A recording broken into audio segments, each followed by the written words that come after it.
샬롬. 김혜래 권사님께서 그렇게 고백하셨죠. 천국은 작지만 저에게는 큰 것입니다. 이것이 어떤 고백일까? 천국은 작다. 이 말은 우선 그 천국은 그 놀라운 사건에 비해서 그렇게 어렵진 않다라는 이야기로 들렸습니다. 하나님은 우리에게 천국을 어렵게 허락하지는 않으셨습니다. 하늘의 천국과 이 땅의 천국이 정말 대단한 것이지만 거대한 건설회사가 만드는 것이 아니라 작은 겨자씨가 심겨진 일이다라고 말씀해 주고 계시죠. 그런데 문제는 우리가 그 겨자씨를 잘 심곤 하진 않는다는 것입니다. 왜요? 아이러니하게도 작기 때문입니다. 천국이 아니라 낙심하기 때문입니다. 인간을 힘들게 하는 것이 어쩌면 자금입니다. 그래서 인간은 본능적으로 큰 것을 추구합니다. 인간에게 고통이란 대부분 부족함에서 시작되고 그 부족함은 결국 이 자금이죠. 작은 힘, 작은 식량, 작은 공간, 작은 권력, 작은 부, 작은 지식. 인류사를 관통하는 거의 모든 문제는 더 크게 만들기 위한 과정이었다라고 어떤 역사학자는 그렇게 이야기를 합니다. 실제로 그렇죠. 자연을 보십시오.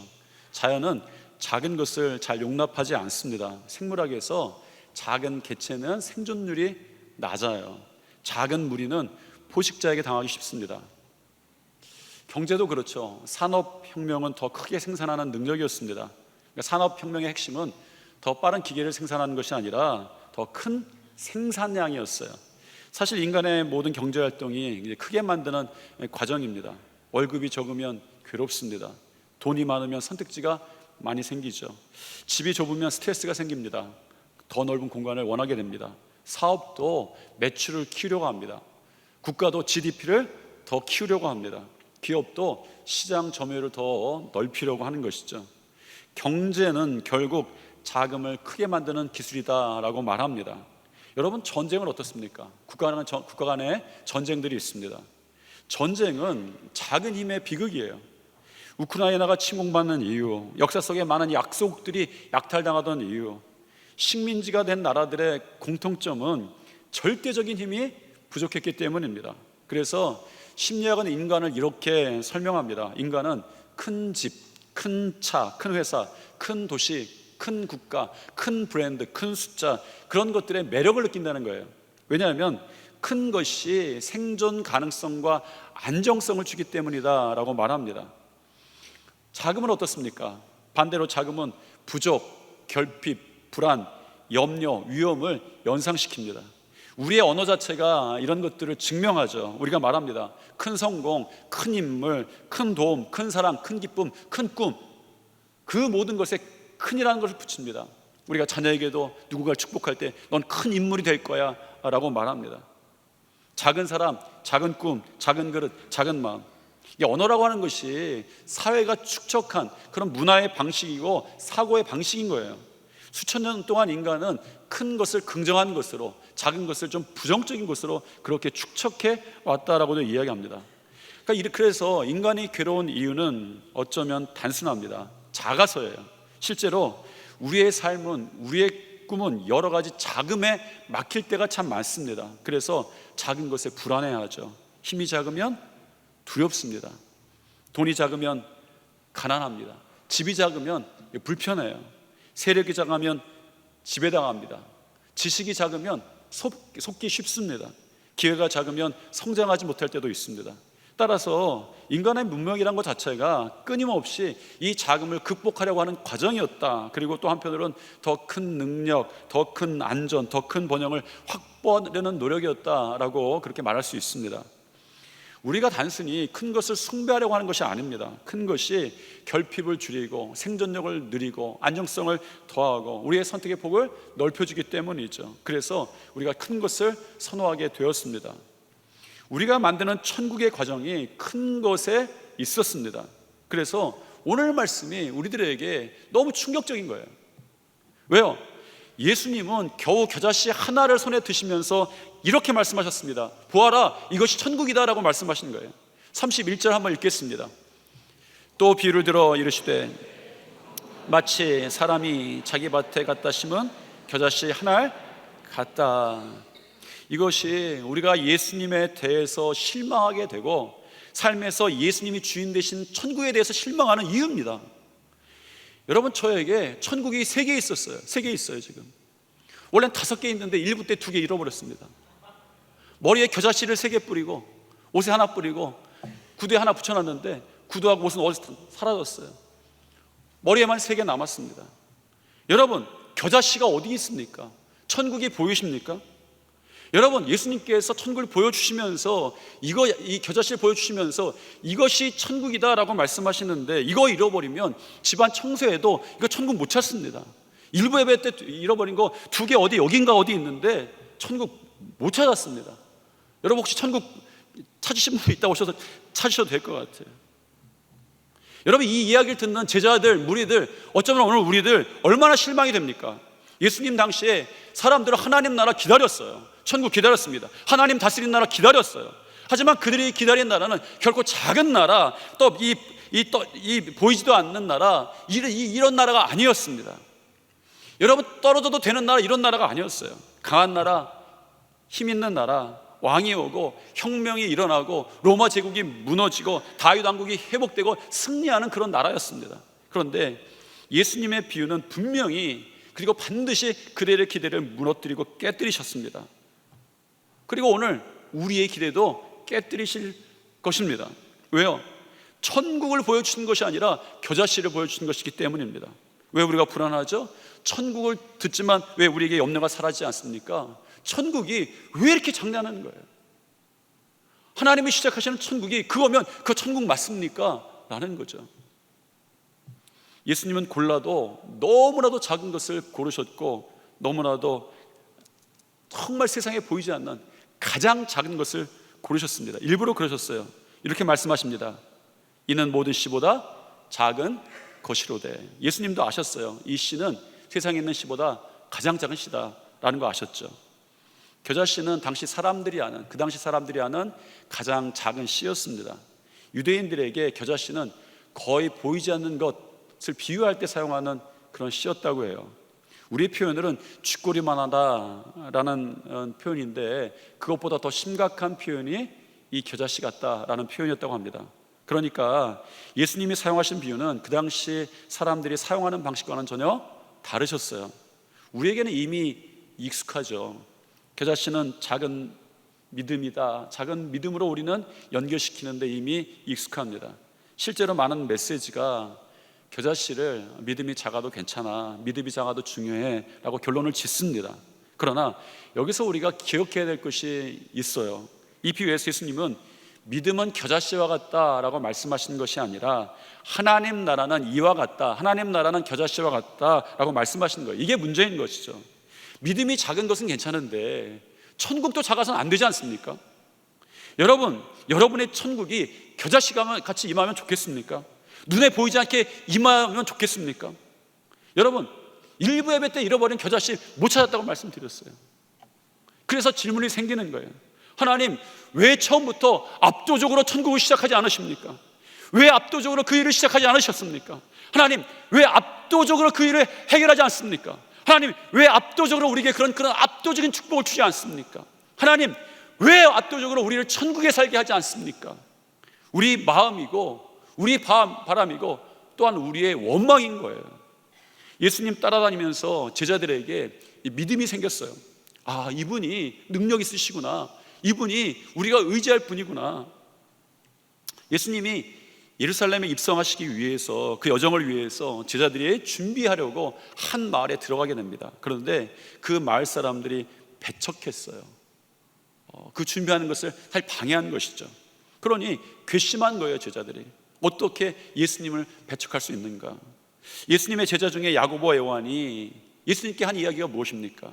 같이 한번 읽어보겠습니다. 누가복음에 나오는 말씀인데, 제자 야고보와 요한이 이를 보고 이르되 주여, 우리가 불을 명하여 하늘로부터 내려 저들을 멸하라 하시기를 원하시나이까? 무슨 이야기입니까? 압도적인 하나님의 심판이 있어야 되지 않겠습니까? 예수님이 이렇게 무시당하는 거, 우리가 이렇게 무시당하는 거 압도적으로 해결하시고 예수님 드러나야 되지 않겠습니까? 하나님이 다스리신다는 거, 하나님 나라가 있다는 거 여러분 드러나지 않겠습니까? 이런 이야기를 하는 거예요. 우리는 이 구절을 보면서 야고보와 요한이 어리석다라고 이야기를 하지만 사실은 우리의 바람도 그런 거 아닙니까? 압도적인 하나님 나라가 임하는 거, 압도적인 하나님의 다스림이 임하는 거, 압도적인 하나님의 천국의 축복이 있는 거, 겨자씨를 원하는 것이 아닙니다. 우리의 마음은 그런 거예요. 여러분, 작은 것에서 어떻게 천국을 봅니까? 오히려 우리의 불안, 염려, 걱정의 원인이 거기 이 자금 때문에 생길 때가 참 많잖아요. 실제로 하나님이 하시는 일이 우리에게는 참 불안하게 느껴질 때도 있습니다. 대부분 그렇게 시작하셨다는 것은 압니다. 아브라함 한 사람으로 한 민족을 시작하셨어요. 막내 다윗을 왕으로 세우셨어요. 작은 마국간에서 메시아가 태어나게 하셨습니다. 12명의 이름 없는 제자를 통해서 세상을 바꾸셨어요. 하나님은 거대한 것으로 세상을 놀라게 하지 않으셨습니다. 작은 것을 자라게 하심으로 세상을 바꾸셨어요. 알지만, 우리가 압니다. 알지만 우리는 여전히 자금에서 천국을 발견하는 것이 어렵고 불안한 거예요. 이게 될까? 이게 가능할까? 라는 것이죠. 하나님께서 큰 것으로 시작하시지 않는 이유가 있다라는 생각이 들었습니다. 저 스스로를 보니까 그런 생각이 들었어요. 큰 것으로 시작하면 하나님 나라가 아니라 사람 나라, 내 나라가 되기 때문이다 라는 것이죠. 내가 영광을 가져가요. 나라가 하나님 나라가 되지 않는 거예요. 우리의 많은 나라, 우리 가운데 세워진 많은 나라가 그렇습니다. 어느새 내 나라가 되었어요. 여러분, 오늘 이 비유를 들으면서 여러분에게 있는, 여러분 안에 있는, 여러분 삶에 있는 여러분의 나라들을 한번 떠올려 보십시오. 커졌는데, 커진 것은 분명한데 누구 나라입니까? 그 나라가 내 나라인 거예요.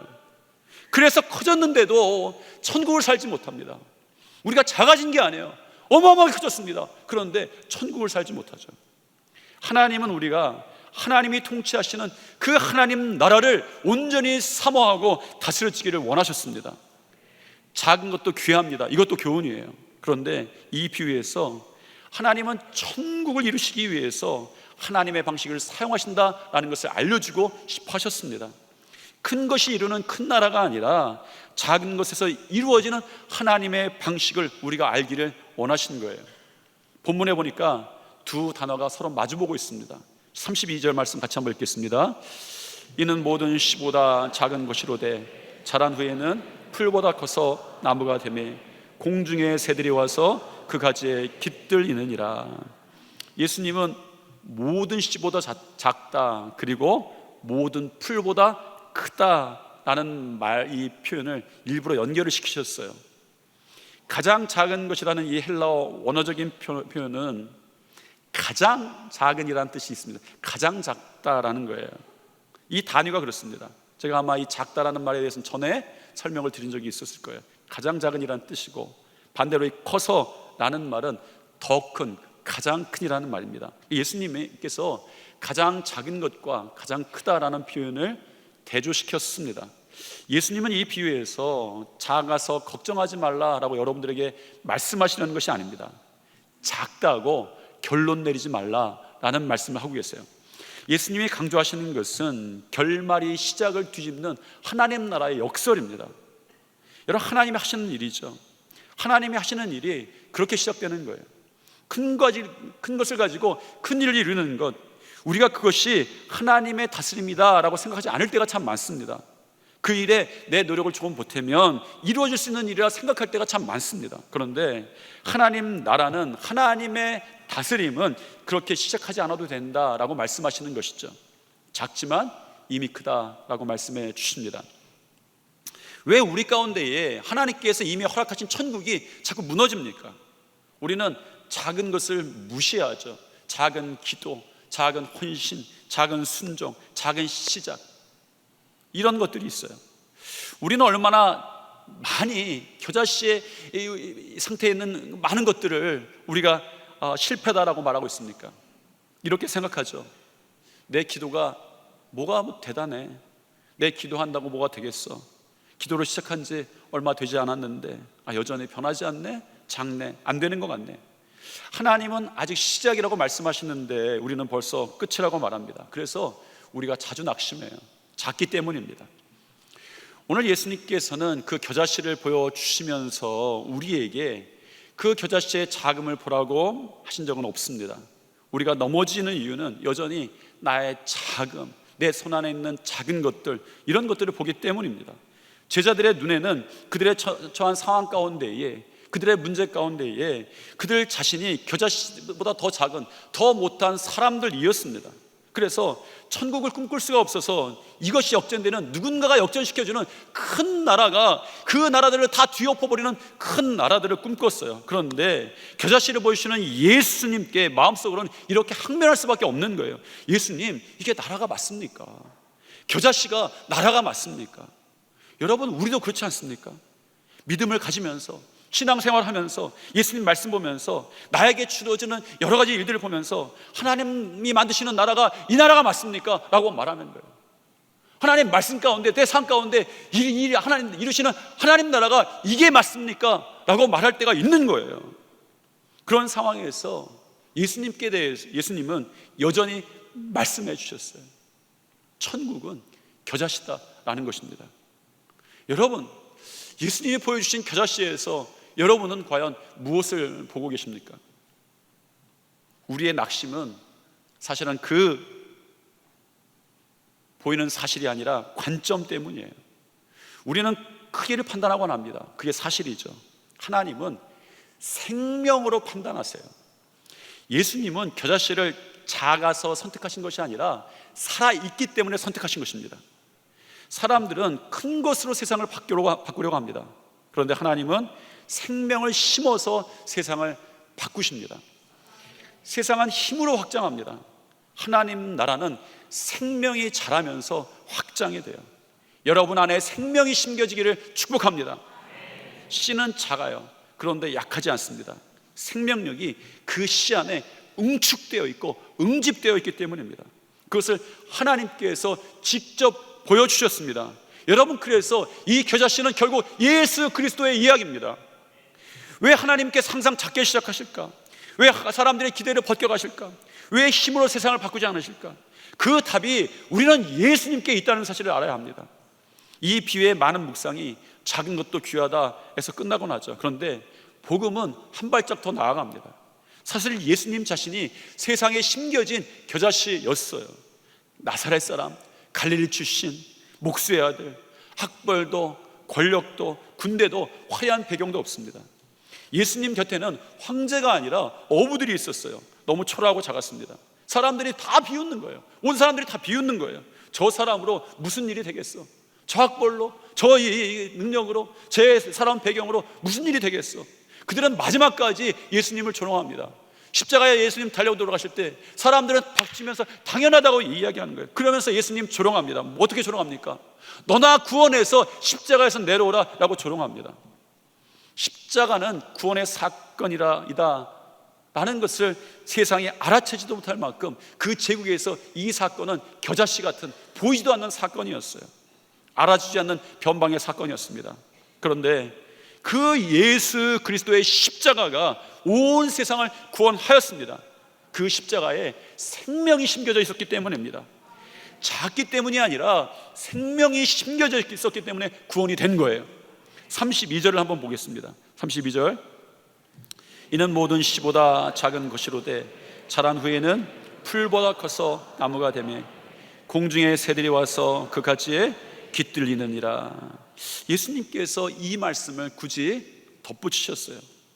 되다 풀보다 커서 나무가 되었다. 여러 헬라어 문자적인 표현으로 하자면 되어간다, 자라간다 라는 뜻입니다. 여러분, 그래서 여러분들이 이 문장을 기억해야 합니다.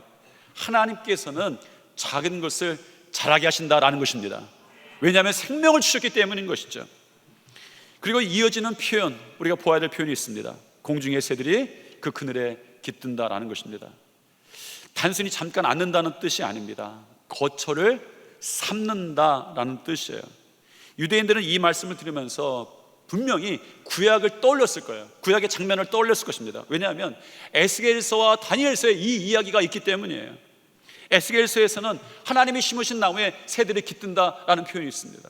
다니엘서에는 큰 나무가 자라 생명을 품는다라는 것이었어요. 이것이 유대인들에게 어떤 말로 들렸겠습니까? 어떤 예언이었겠습니까? 어떤 꿈이었겠습니까? 그들이 커져서 거대한 나라가 된다, 온 민족을 품는 나라가 된다, 이런 꿈을 하나님께서 주셨다고 믿었습니다. 그런데 한 가지 놀라운 사실이 있어요.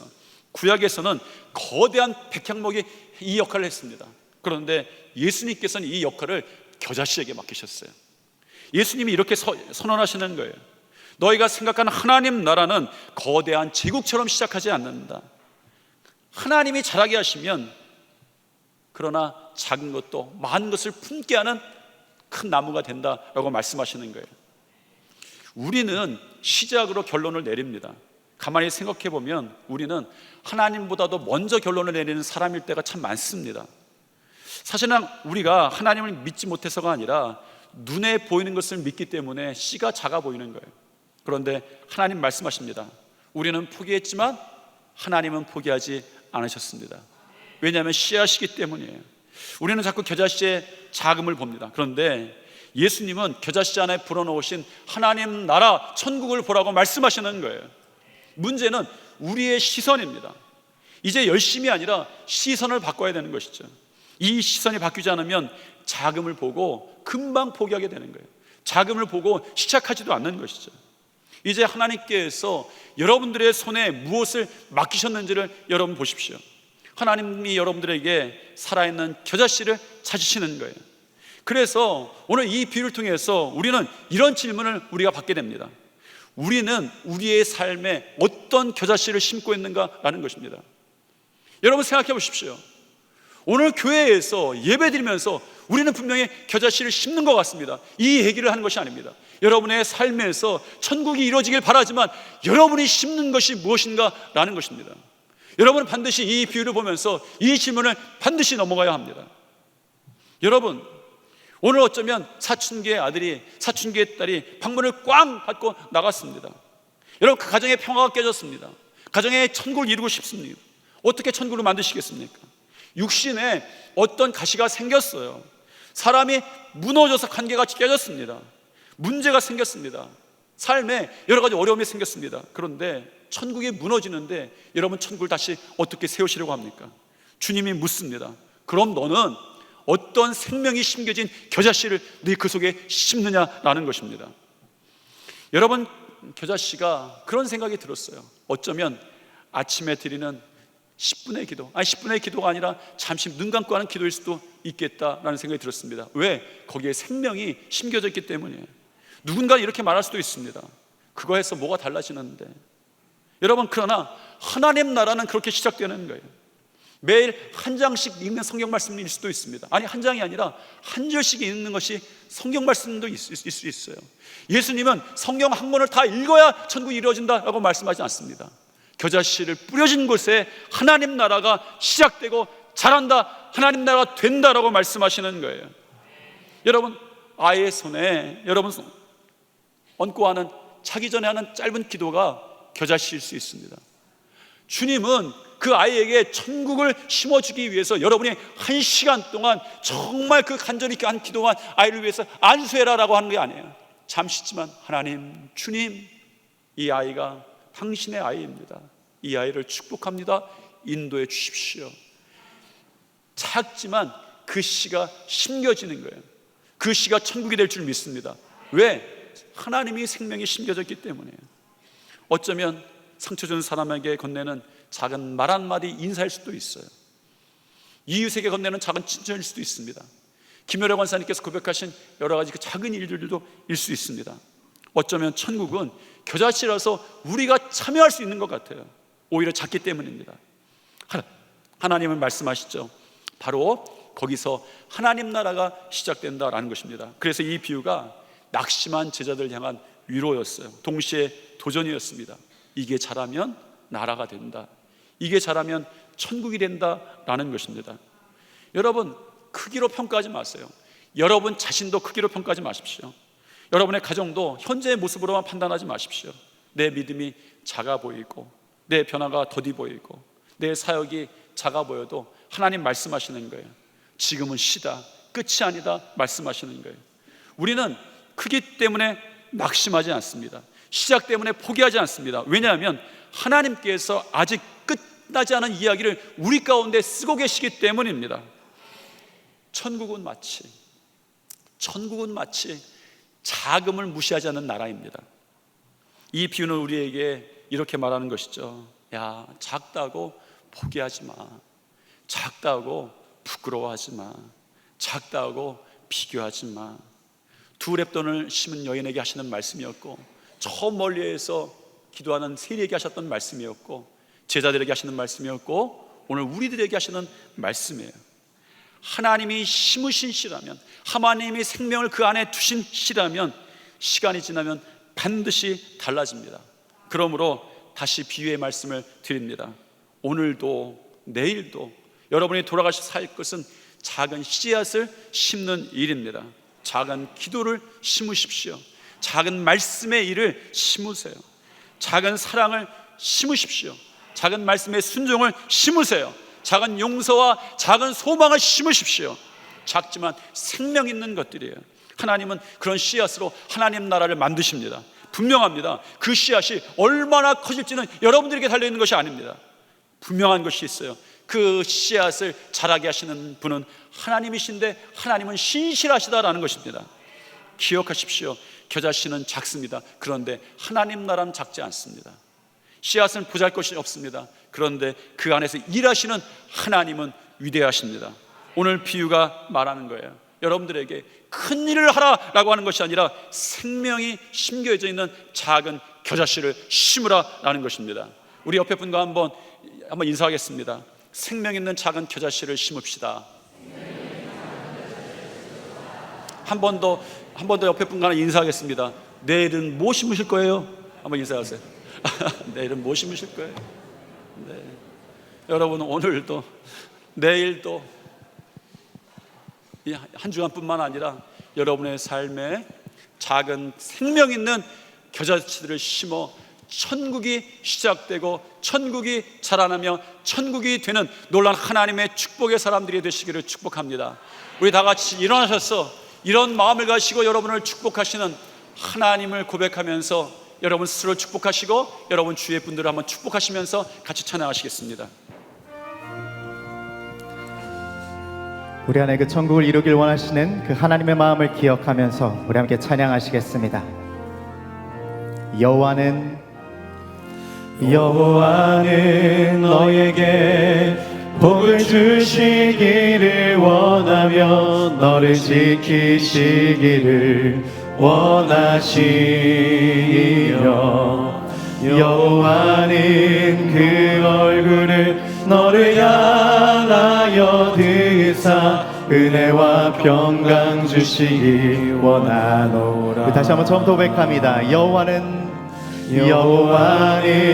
너에게 복을 주시기를 원하며 너를 지키시기를 원하시며 여호와는 그 얼굴을 너를 향하여 등사 은혜와 평강 주시기 원하노라. 너를 보배롭고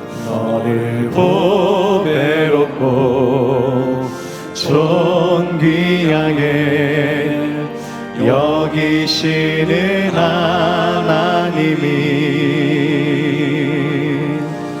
내 삶 속에서 이 약속을 신실하게 이루시니 땅에 기름진 것으로 하늘에 신령한 것으로 너를 복 주시고 지키실 하나님이 너의 영혼 잘 되도록 은혜 베푸시며 평강으로 인도하시리. 다시 한번 처음부터 고백합니다. 여호와는 너에게 복을 주시기를 원하며 너를 지키시기를 원하시며 영원한 그 얼굴을 너를 향하여 등이사 은혜와 평강 주시기. 우리 서로를 축복하며 함께 찬양합니다. 너를 보배롭고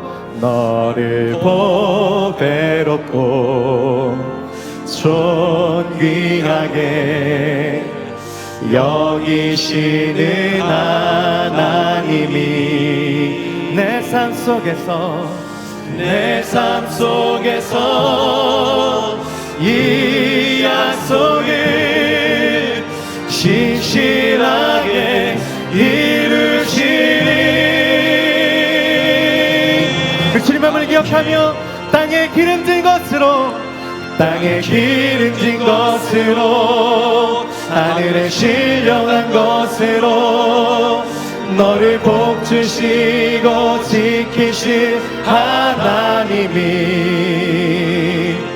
너의 영혼 잘 되도록 은혜 베푸시며 평강으로 인도하시리. 땅에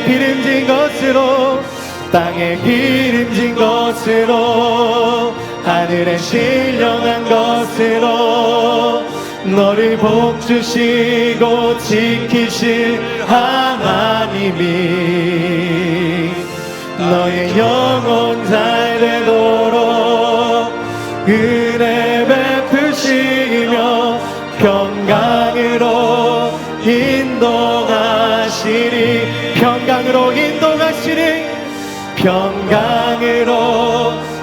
우리 믿음의 선포로 마지막으로 고백합니다. 평강으로 인도하시리.